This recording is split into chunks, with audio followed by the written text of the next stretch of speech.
Well, everyone, it's time for us to go ahead and take a look at the 2017 5K iMac and see how this specific Mac holds up in 2022. Now, what's very interesting is that this is a very actually important iMac that Apple is selling. Well, they don't sell it anymore, but that you can actually buy, mostly because this thing is pretty much the lowest supported iMac you can purchase right now on macOS Ventura. So macOS Ventura just came out in a beta, including a public beta, which you can go and install. I would 1,000,000% recommend not installing this version of macOS right now.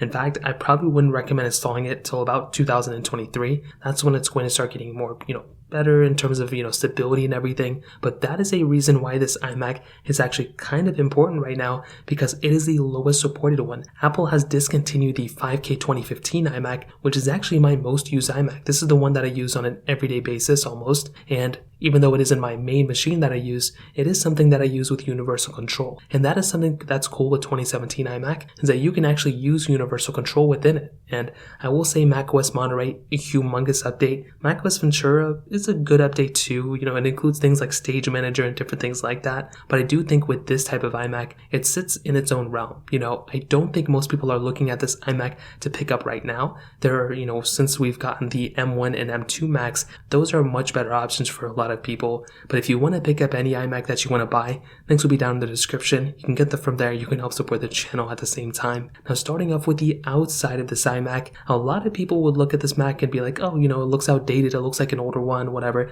I will say with the recent design things that Apple has made, including the Studio display, including the M1 iMac, and probably some other Macs coming out in the future, I don't really think this thing looks ugly by any means.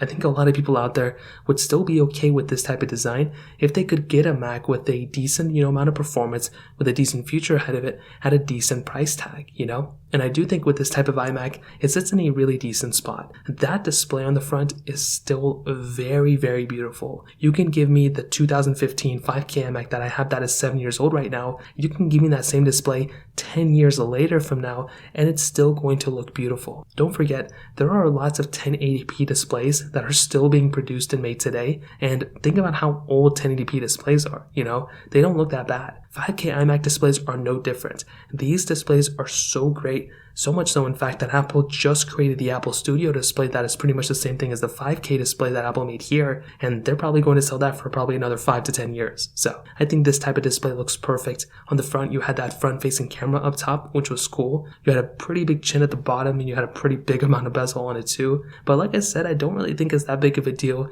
You're putting it on your wall one time, and that's it. You don't have to carry it around with you or anything. So I think this type of Mac, is totally okay. And I will say the design of this thing still looks beautiful. Now, with the new M chipset devices that Apple has made, including the M1 iMac and maybe the M2 iMac Pro they may make with a 5K display down the line, still something like this with an Intel chipset is still pretty important. So don't try to knock it out of the park yet and say, oh, it's not worth it because X, Y, and Z. There are still some advantages for this type of Mac, which I'll get into throughout this video. Now, thinness-wise, this thing is very thin. I think most of us know this by now. Has that curved architecture on the back, and on the back we have a very interesting type of layout. So we have 2 Thunderbolt 3 ports, which is really cool. These are the USB Type-C ports here. We have an SD card slot. We have several different USB Type-A ports that you can use as well. And just that right there is extremely cool. You have 4 USB 3 ports, an SD card slot, and 2 Thunderbolt 3 ports. Let me say that again.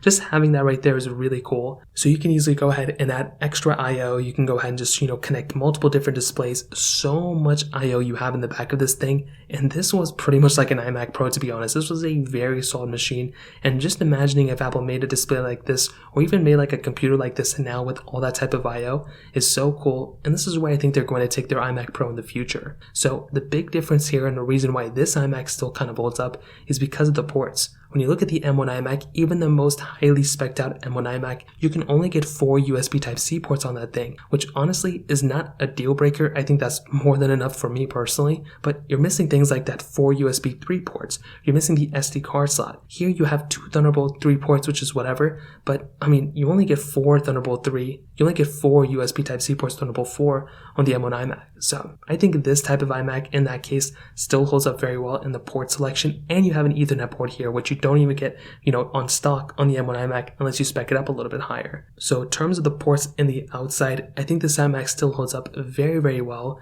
but internally we do have that Intel chipset. So this is where things start getting a little bit hairy, I would say, for the most part. So inside, you can spec it out if you want the Intel Core i5. I think it went up a little bit higher than that, depending on which specific models you want. I think you can get a Core i7 built in as well. Now, I will say personally, I feel like an Intel iMac is still very much more than capable for tasks that I would do on an everyday basis. I was just using this Intel iMac, not this specific one, but a 2015 one. Now it's even slower than this one, up until about early 2021. So I used it about the end of 2019 to about early 2021, and I had a great time with it. I don't really think I had a crazy horrible experience with it. It was pretty good for the most part. And with this specific Mac, it's a little bit more performance heavy. I will say with recent macOS versions, it may not be the most stable version of software out there or the most stable Mac, but I still think this thing still has a lot of power built in, and it really just depends on what you're going to do with it. Now, one thing that I love about my Intel Macs for the most part is the ability of installing Windows Bootcamp.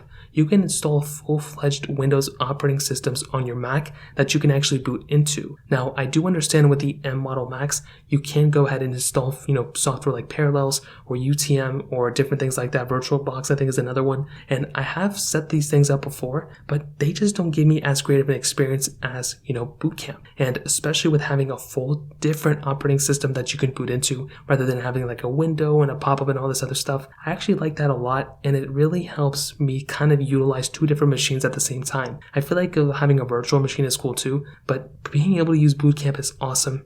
On top of that, with this iMac, I cannot believe it slipped my mind, but you have the ability of basically ramping up as much RAM as you want to on this type of device. So in terms of the performance segment, especially compared to the latest Macs, you don't have the ability of speccing out the RAM. If the M1 iMac, for example, you have to buy the allotted RAM at that time. With these iMacs, you can buy a cheap, probably even an iMac with 4 gigabytes of RAM built in, but you can open up that RAM door that's in the back of the machine behind that stand, and you can actually go ahead and unplug the iMac, basically load up as much RAM as you want to inside, and pretty much go on from there. So that is actually a really beautiful thing that Apple allowed us to do at this point. They don't allow us to do it anymore, which makes sense because they can, make us spend more money essentially. But this was a really cool thing that Apple did at the time, and I was actually really, really happy about it. So when it comes down to that specific standpoint, I think this is a beautiful thing that Apple did, and I still think even to this day, this Mac still holds up very well in that specific situation. And this kind of takes us to the end of the video. And to be honest, I think this type of Mac is still pretty much worth it in this specific year, a whole 5 years later. It is the lowest supported Mac right now on, macOS Ventura. It's the lowest supported iMac for that matter. And I will say for the future of this thing, I still think it has quite a bit of a future ahead of it, even when this thing gets unsupported with software. It's still going to be around, it's still going to be relevant, and I think that in and of itself is very important. Now, this does kind of lead us into a very interesting situation, which is basically, should you end up waiting for the next, 5K iMac that Apple makes? And for that, I will say, waiting is probably always the best thing to do, especially if you're going to buy a Mac or a device that is, this old at 5 years old right now. But if you're planning on getting a Mac right now and you need it for an emergency and you're trying to save as much money as possible, I would recommend either getting like a 2020 iMac or waiting out to the next M1 models or M2 models that come out. But you can't really go wrong with buying a Mac now that's already severely cheapened in the used market. Using this for maybe a year, the next iMac is going to come out, you purchasing that next iMac and you reselling this iMac in the, used market. You can always do that as well, so you're not always stuck with a step-in machine. Or you can go and buy, an M1 Pro MacBook or an M1 MacBook Air or an M1 MacBook Pro and utilize that as well and dock it up to a monitor. I will say there really isn't a reason to buy this specific iMac, but there are still reasons to buy Intel iMacs if you want to, and being able to increase the amount of RAM and going down that direction is really cool as well. So I think this Mac still holds up. Would it be the first Mac I would recommend buying? Probably not, but it's still a very good machine overall. So I would love to hear your thoughts about this in the comment section below. Hit the like button, that would mean so much, but definitely hit that subscribe button. More importantly than everything else, I love every single one of you guys. Hopefully I'll catch you guys in the next video. Peace out till then.